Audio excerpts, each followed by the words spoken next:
3.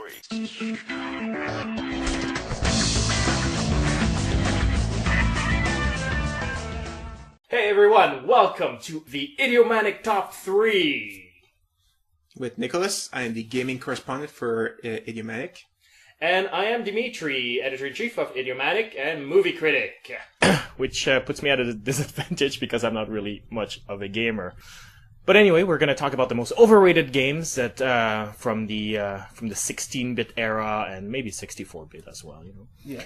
But first, let's start with something I like to call show and tell. Let's recommend some Nintendo games. All right. Well, I would recommend a game from the Super Smash Bros. Series. There's one for GameCube, one for Wii. There's, Super Smash Bros., Super Smash Bros. Melees, and Brawl as well. And any of those games, you just grab them, and it's basically Nintendo characters brawling and fighting with each other. And it's just a good, fun release of, anger. You just, smash stuff, and it's fun. You play as long as you want, and it's always a good release of energy, and I recommend it to anybody. I agree, and there's just enough basic strategy that it's not just button mashing randomly and going, eh. Yeah. I mean, you can do that and get pretty far, actually, if you set the computer at easy or even medium. But there is actually a more in-depth gameplay possibility in there, which I like. Yeah. And most of all, I like the fact that it's super cute. It is cute, yeah.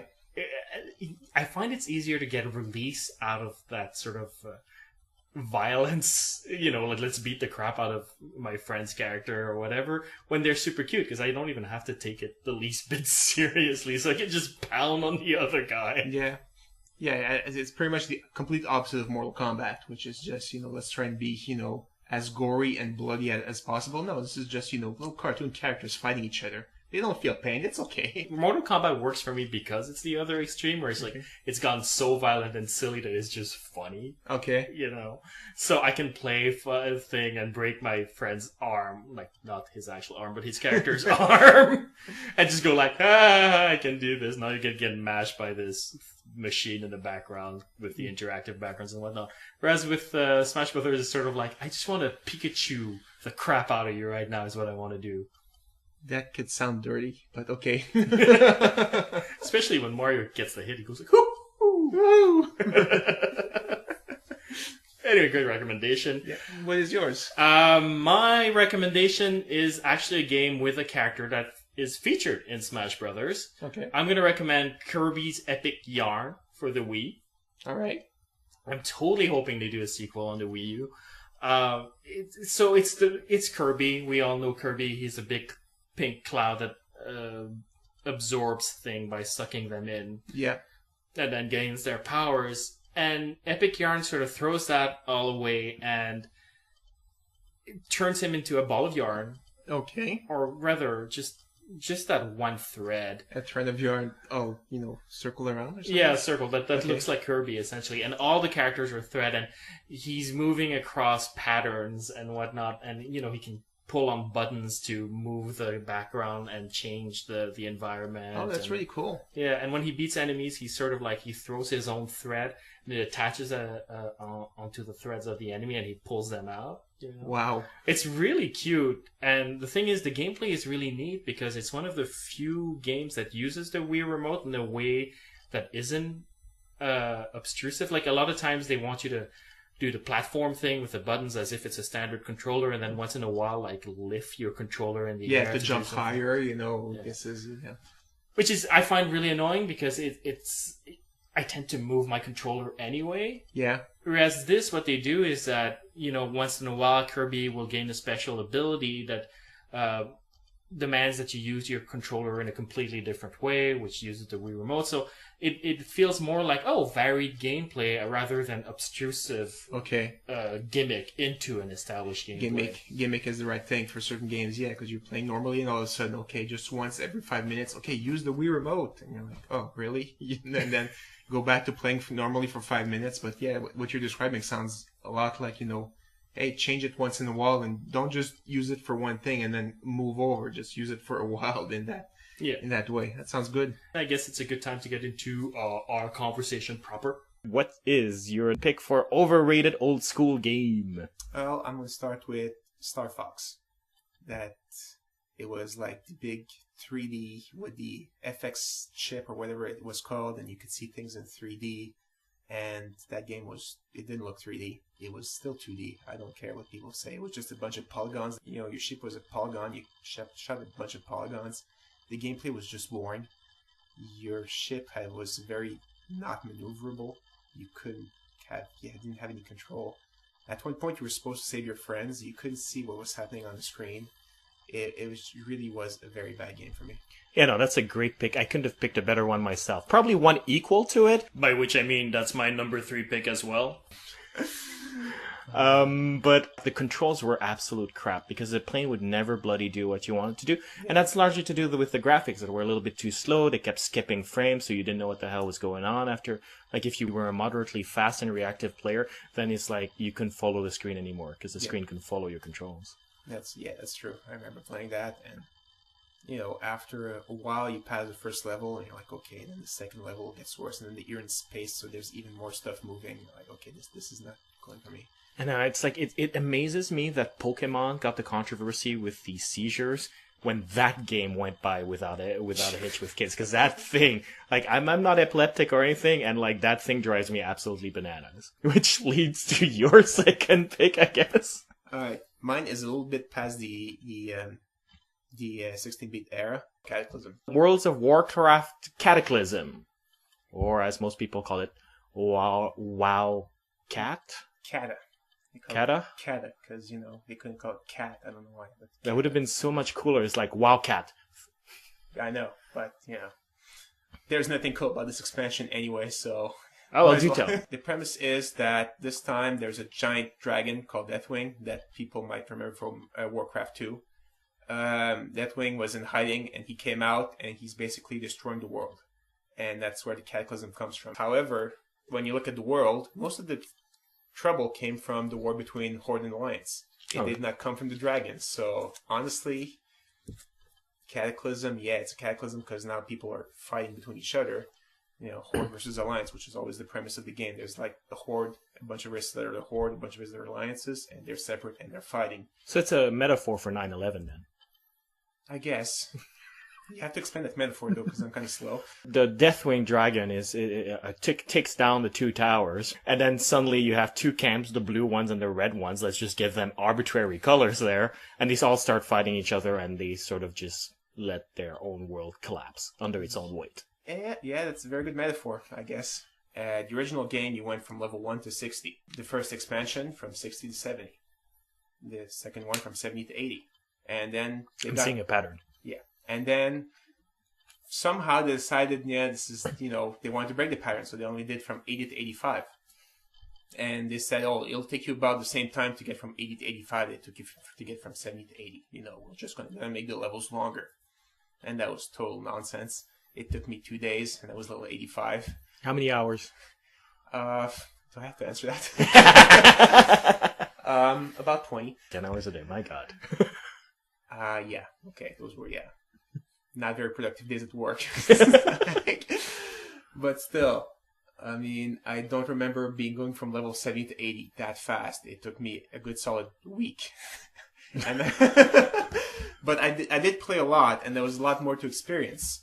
A lot more zones, a lot more, storylines. And in this one, it's just, hey, I'm level 85 already. This is lame. And then my character's not getting stronger. I'm just doing quests for the sake of questing. And my character's not getting anything from it.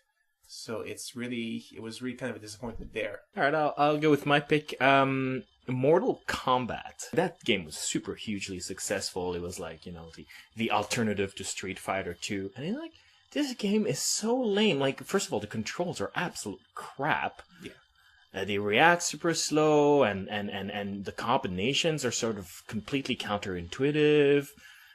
They're sort of like, all the controls are the opposite of Street Fighter 2 just because, You do a counterclockwise for a fireball. Well, it's a counter circle for Mortal Kombat. Ho, ho, ho.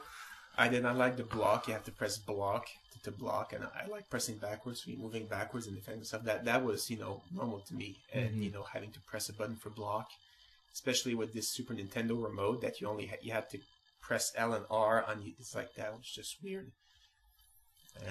And the moves are limited. There were not a lot of moves in Mortal Kombat, the original.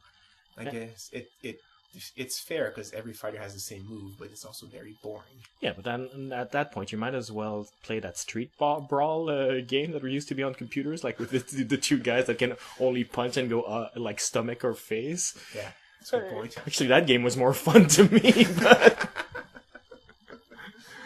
But I think everybody loved the graphics. I think everybody loved the pretty graphics and the blood.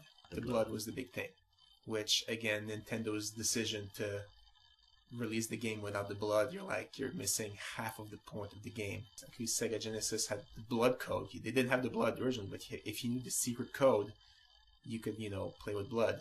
They could have just had colored the blood kind of watercolored. It's it's sweat. That's what Nintendo did, I think. Is it? Yes, it was sweat. The people getting punched and sweat was flying out. Getting punched is very, very, Well, in fairness, they are all overdressed, the Mortal Kombat characters. That's a good point. How Raiden's hat stays on his head like that is a mystery to me. And the story was so dumb, too. Everybody was like, the story was so great. It's it's just a hodgepodge of really lame, misunderstood Asian mythos and mixed with fucking robots and cyborgs. It's just really silly stuff. Yeah, well, it's a tournament. He has to win the tournament or else. And that's it. Yeah, well, yeah, it is a fighting game. No fighting game story has ever been good, in fairness. I'll find one. Yeah, you're right. I'm sure Marvel vs. Capcom has the storyline of the year, but I just don't know it. Yeah, see, they still do it. Like Street Fighter franchise, Capcom does Marvel vs. Capcom. What do we have? Mortal Kombat versus the DC Universe. They're still doing it. Yes, that's a good point. And that storyline could not make any sense. Well, it's like if you have Superman in a tournament, it's over. It's over. Not if there's the Flash. You can It reminds me of the Justice League fighting game that they had back in the 16-bit era.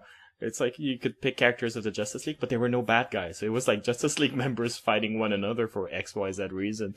Huh. And I play that game with cheat codes all the time, just for the heck of it. Where I play Superman, I put the cheat codes of invincibility, and then I beat the crap out of everyone. It was yep, that's how a Superman game ought to be played. I guess so, yeah. What is your number one pick for overrated old school game? It was the game that started the downfall of a franchise, so I'm going to talk about it, and it's Final Fantasy VII. There's nothing special about this game except for the graphics. People claim, the storyline is so deep and, emotion. Okay, whenever your main character dies, that's why the storyline is so deep. That happens all the time in movies, the main character's girlfriend or whatever, she dies. Big deal. It's not so deep. I guess it was maybe the first time in a video game, a mainstream video game, that one of the characters you could play would die and you never get it again. That's not true. The Final Fantasy Legends 3 did it before. Okay, well then I'm wrong. But the storyline is not that great, and the graphics are not. They're still kind of cartoony, but you could see that Square was going in a different direction, and they're going to use better and better engines to make better graphics and kind of forget about the story. And I think that was really the beginning of the end for the Final Fantasy. Now the games are just all about graphics, and the storylines make no sense whatsoever. It's the one with the gigantic sword and the girl with a white top with a gigantic boobs, right? Yes. Yeah, the giganto sword. Also, beginning of the end, now you have ridiculous weapons. Like Final Fantasy X, the dodgeball is a weapon. The dodgeball is a weapon? It's a blitz ball, because it blitzes it's a game. He throws a blitz ball as a weapon. Feels very Tron-like to me, doesn't it? Yeah, and it's the best weapon in the game. People are hacking away at swords and stuff like that, but he's one of the best fighters, so he does the most damage with his ball. It's ridiculous.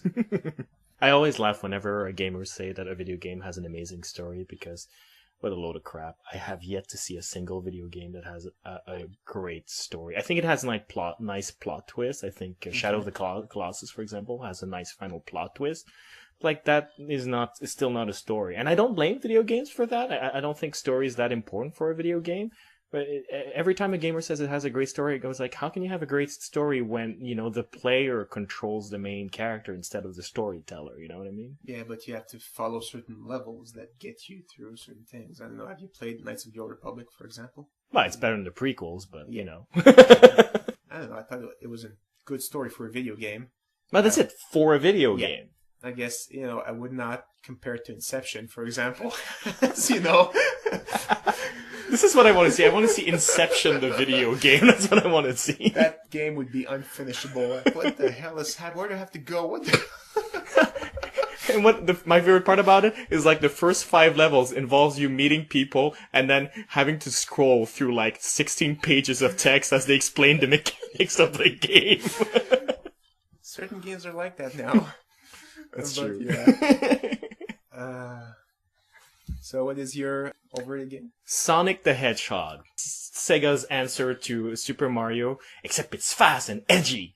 Yes, it's fast. You just press forward and then the hedgehog just bounces around and level over. Yeah, or level not over and you have no idea why. And the most frustrating thing about Sonic the Hedgehog is like, the first levels are actually pretty cool. You go fast and then, yeah, exactly. You press forward and then you get there, but it's kind of fun. Yeah. But then, starting from zone 3 or 4, I don't remember, where it gets into Mechano world, like the technology world, where it's no longer linear and you sort of have to go back, like, towards the left instead of towards the right sometimes, or up and down. It's like, and it's a total maze. It's like, I never finish those levels because I never know where I'm supposed to go. You can't figure out, maybe you missed the ledge, but how would you know you missed the ledge? Because you were running past it like 100 miles an hour. So, yeah, there was a ledge there you missed. Okay. Yeah, they're unplayable. They're really boring. I do not like this game. I do not understand its appeal. And now that they've transferred to 3D, everybody goes, the 3D games don't capture the magic that the 2D ones had. And it's like, you didn't have magic back then, It's the problems with the 3D games are the same problems that were with the 2D games, but for some reason you forgave it. And I think it's because back then Genesis users were sort of like Mac users today. They were just so proud of not being with Nintendo that they were like, everything that's Genesis is awesome, even though you can't finish past half the game. It's like, but that's the point of the Genesis. Yes. I'm not having fun, but it's not Nintendo. It has blast processing. If the Genesis existed today, Justin Long would be telling you that he's cooler than you for having it. Yeah.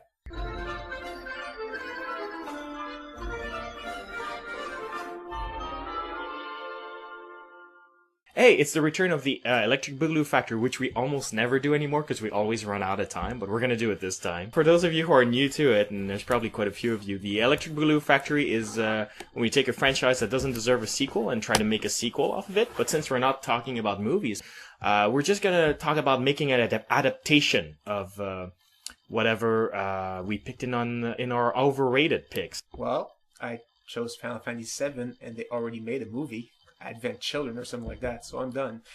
And that movie was also horrible. That's true.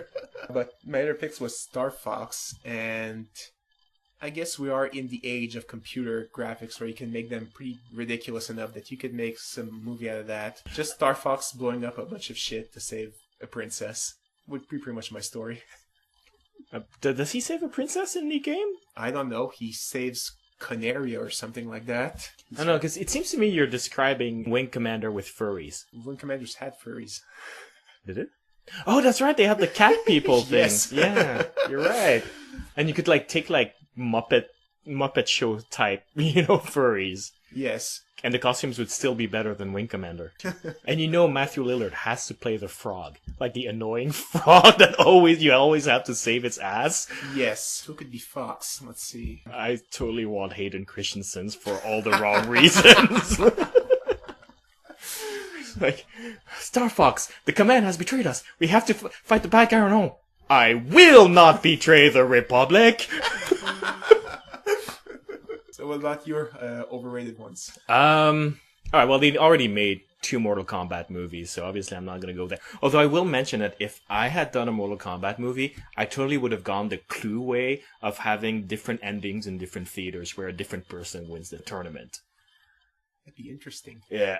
Because they did that for Clue the movie, where it was a different killer depending on which theater you went to. Really? So Yeah. you couldn't ruin it for other people? Or Yeah. you tried to ruin it, and you're like, no, that wasn't the killer. He was the killer. Of course, they would make a sequel to that Mortal Kombat movie completely impossible to make. Speaking of Mortal Kombat, I have to.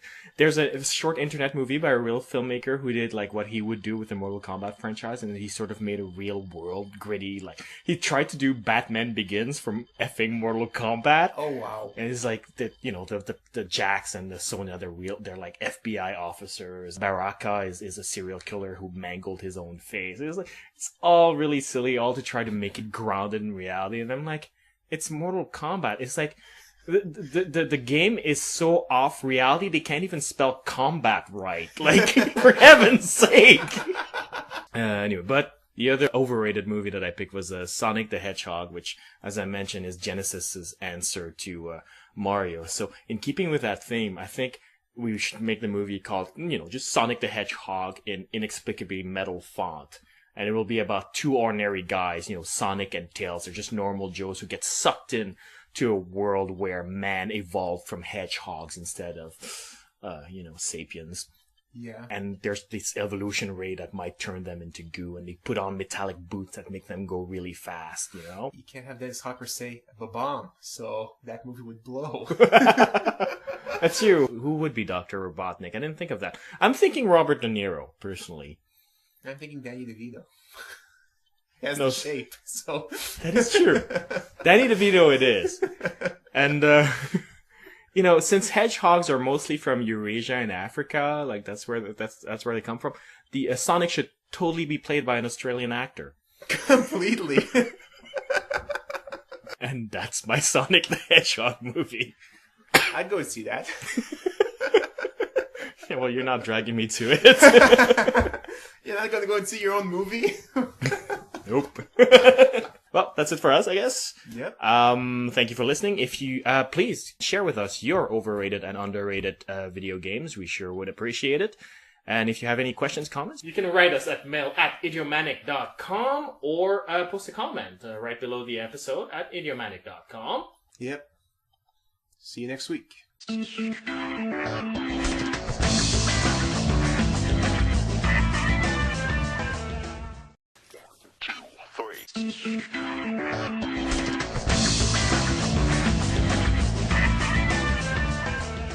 Hey everyone, welcome to the Idiomanic Top 3.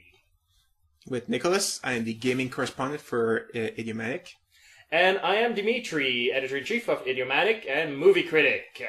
which puts me at a disadvantage because I'm not really much of a gamer.